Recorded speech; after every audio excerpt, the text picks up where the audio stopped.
So hello my dear students, welcome to my YouTube channel. This is Learning with Ganesh and today I am going to explain you class 8 science and the chapter is cell. Very important chapter, cell. Please follow each and everything whatever I am going to explain you now.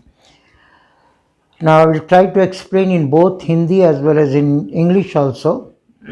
So let's start. But before I start, I would like to request you that you just see the every bit of this video because very important chapter, and this I am going to share you in two videos.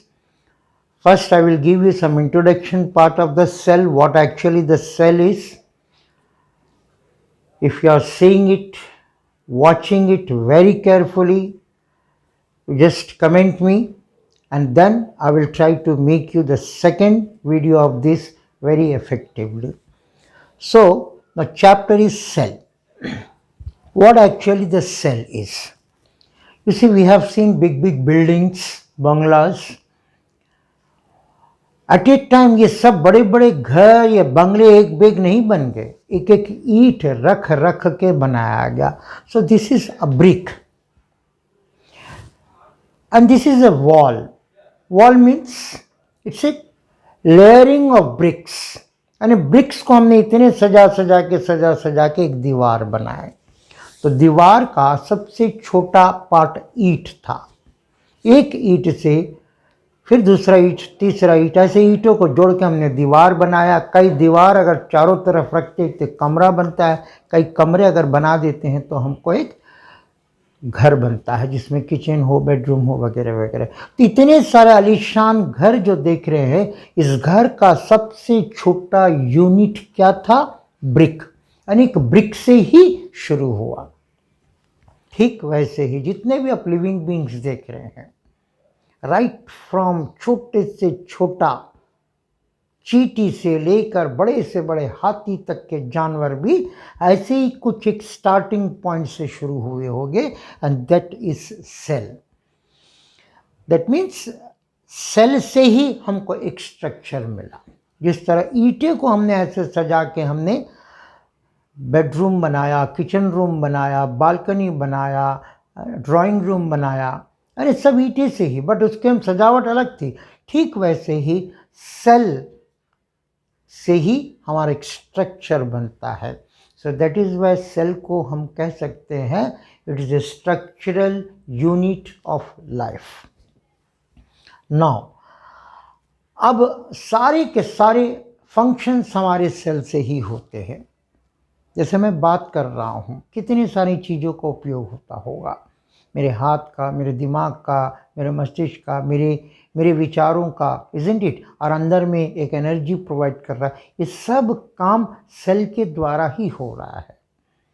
यानी जो भी मैं function कर रहा हूँ उस function का भी यूनिट सेल है. इसलिए सेल का करेक्ट डेफिनेशन है, cell is a structural functional unit of life. यानी सेल से हमें एक स्ट्रक्चर मिला है. मुर्गी का सेल का स्ट्रक्चर ऐसा था कि उसका शेप मुर्गी का बना. घोड़े का सेल का स्ट्रक्चर ऐसा था कि वो घोड़े का डिज़ाइन बना. हाथी का डिज़ाइन बना. और ह्यूमन बीइंग का स्ट्रक्चर बना. ये सब हमारा स्ट्रक्चरल यूनिट सेल. और जो फंक्शन हम करते हैं, चलना फिरना, बात करना, सांस लेना, खाना खाना, ये सब फंक्शन भी सेल से ही शुरू होता है. इसलिए सेल को structural and functional unit of life. Is it clear? Very easy. Cell is a structural and functional unit of life. Now, अब सेल के नंबर्स कितने होते हैं, कितने सेल्स होते होंगे? आपको पता है केवल एक उंगली में लाखों सेल्स है. यानी millions of cells are there in human body. Not in human body, in every living organism. अब कुछ कई वर्क हैं हमारे. सांस लेना, खाना खाना, सोचना, हिलना फिरना, चलना, कई वर्क है. कितने मल्टीपर्पसेस वर्क्स होते हैं एक लिविंग बींग्स का. पेड़ तो चलते तो नहीं, लेकिन उनमें भी कितने सारे फंक्शंस होते हैं, मेटाबॉलिक फंक्शंस होते हैं। ये सारे फंक्शंस सेल से होते हैं। अब सेल इस एनिमल्स के तौर पर अगर हम देखते हैं तो सेल को एनिमल्स को दो कैटेगरीज में बांटा गया। एक वो एनिमल्स जिसमें केवल एक ही सेल हो, एक ही सेल हो और सारे फंक्शन उसी सेल में होते हो, और ऐसे को कहते हैं दो organism, those organisms which are made up of only one cell, only single cell, they are called unicellular organism. और इसके एग्जाम्पल्स देखिएगा, एमोइबा एक ही सेल का है, सारे फंक्शन इसी के अंदर ही होते हैं। दूसरा पैरामीशियम, तीसरा यूग्लिना, ये सारी जो है ये सब एक सेल के हैं। इनमें जितने भी फंक्शंस होते हैं सब एक ही सेल के अंदर होते हैं। और जो कई सेल से बने होते हैं, लाखों करोड़ों सेल से बने होते हैं, उनको कहते हैं multi cellular organism. For example देखिएगा, monkey, dog, human beings, elephant, tree. तो ये सब भी मल्टी सेलुलर ऑर्गेनिज्म, क्योंकि इनमें कितने सारे फंक्शंस होते हैं। हर फंक्शन एक सेल में नहीं होता है। ये सेल एक ग्रुप बनाकर टिश्यूज बनाते हैं और वो टिश्यूज अकॉर्डिंग टू दैट वो परफॉर्म करते हैं। सेल का सबसे मेन पार्ट होता है न्यूक्लियस। उसी के अंदर पाया जाता है क्रोमोसोम्स, और उसी क्रोमोसोम्स में पाया जाता है जीन। तो ये जीन्स क्या करता है, यानी एक हेरिडिटी, मतलब एक इंसान के सेल से सेल के अंदर वही स्ट्रक्चर होता है, क्योंकि देगा वो इंसान का ही रूप लेगा। ये जीन ही है जो सेल को निर्धारित करता है कि ये पर्टिकुलर सेल से कौन सा जीव बनेगा। मुर्गी का सेल है तो उसमें उस मुर्गी जिसने अंडा दिया था उसका उसमें डीएनए होगा, उसका उसमें क्रोमोसोम्स होगा। जब वो मुर्गी जब अंडा देती है, अंडे से जब वो निकलेगा तो मुर्गी ही निकलेगा। देखिए मुर्गी का, बतख का, ऐसे कई ऐसे छोटे छोटे हैं जिसके सारे अंडे एक जैसे दिखते हैं ऊपर से, और उसके अंदर में सेल, और सेल के अंदर में जो न्यूक्लियस, और न्यूक्लियस के अंदर में जो क्रोमोसोम, और क्रोमोसोम के अंदर में जो जीन्स होता है, वो सबका अलग अलग रीडिंग से होता है। और उसी के मुताबिक उसका स्ट्रक्चर से, यानी उसमें स्ट्रक्चरल टाइप का एक चीज़ पैदा होता है। फिर जब अंडा फूट जाता है, अगर मुर्गी का है तो मुर्गी का स्ट्रक्चर निकलेगा, बतख का है तो बतख का स्ट्रक्चर निकलेगा। जो जैसा है वैसा ही उसका शेप से निकलेगा, क्योंकि ये शेप उसके भीतर के सेल से ही उसको स्ट्रक्चर मिला था। इसलिए हम कहते हैं cell is the structural and functional unit of life. Now, अब ये जो सेल का एनिमल सेल, अब प्लांट सेल, देखिए पहले हम बेसिकली फंक्शंस पर हम प्लांट्स एंड एनिमल्स को हम डिराइव करते हैं। प्लांट्स क्या करता है, एक ही जगह रहता है, सारी काम तो होते एक ही जगह रहता है, बट हमारी तरह चिल्ला नहीं पाता, बोल नहीं पाता, एक जगह से दूसरी जगह चल नहीं पाता, वो फंक्शंस इसमें नहीं है। But animals can move, can talk, can respond to anything. है प्लांट्स में भी कुछ है जो रिस्पॉन्ड करते हैं, जैसे मैमोसा, जिसको हम कहते हैं छुई मुई।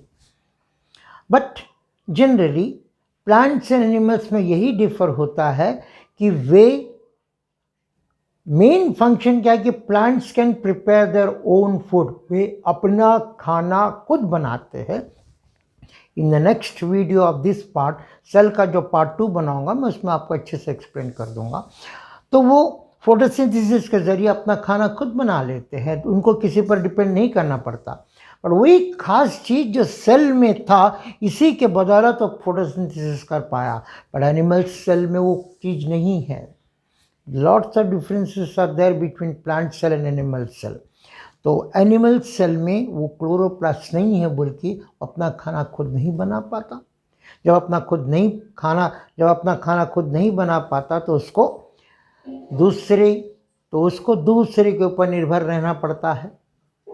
तो दूसरे के ऊपर निर्भर रहना पड़ता है, तो खाने की खोज के लिए उसको दर दर भटकना है, तो उसको भटकने के लिए उसको मूवमेंट चाहिए, यानी वो एक दूसरे से दूसरे जगह पर चल सकता है। ये प्लांट्स को इसकी आवश्यकता नहीं है, क्योंकि वो अपना खड़े खड़े अपना खुद खाना, अपना सारी चीज़ों को जुगाड़ कर लेते हैं। बट इंसान डिपेंडेबल है, वो उसको हर चीज़ के लिए यहाँ वहाँ जाना पड़ता है।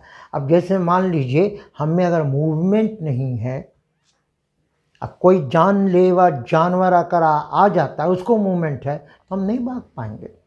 सो मूवमेंट हमारे लिए है ताकि हम अपने आप को बचा सके जंगली जानवरों से, तूफानों से, ये बदलती हुई वातावरणों से, खाने की खोज के लिए हम यहाँ वहाँ फिर सके, तो इन सब के लिए। अब रही बात सेल, रही बात शेप हर किस्म के होते हैं, अकॉर्डिंग टू फंक्शंस वो सेल अपना शेप चेंज कर लेता है। So this is what I want to explain you इस introduction part, and in the coming part I will just give you main plant cell और एनिमल सेल का जो main important structure है, उसका जो फंक्शन है, मैं उसको, और उसमें जो पार्ट्स है और हर पार्ट का क्या क्या फंक्शंस होता है, that I will explain you very clearly. But before this, watch this video, please share this video and subscribe my channel as more as you can. आपके जितने भी मोबाइल्स हैं, हर मोबाइल्स में हमारा यूट्यूब में लिंक है, लर्निंग विद गणेश, उसको आप सब्सक्राइब करिए। अब इसके व्यूज़ को बढ़ाइए, फिर इसके बाद का सेकंड पार्ट बहुत जल्द ही बनाऊंगा। सो फरवरी में आप लोग के एग्ज़ाम है, इसको अच्छे से पढ़िए, बहुत फॉलो, क्योंकि एग्ज़ाम सबको OMR में होता है, लेसन के बीच से पूछते हैं। सो इसलिए इन वीडियोस को आप देखेंगे तो अजीज लगेगा कि हम अपना क्लास कर रहे हैं, क्योंकि लेसन के बीच के टॉपिक को समझना बहुत ज़रूरी है। Okay, so wait for the second part, till then good bye.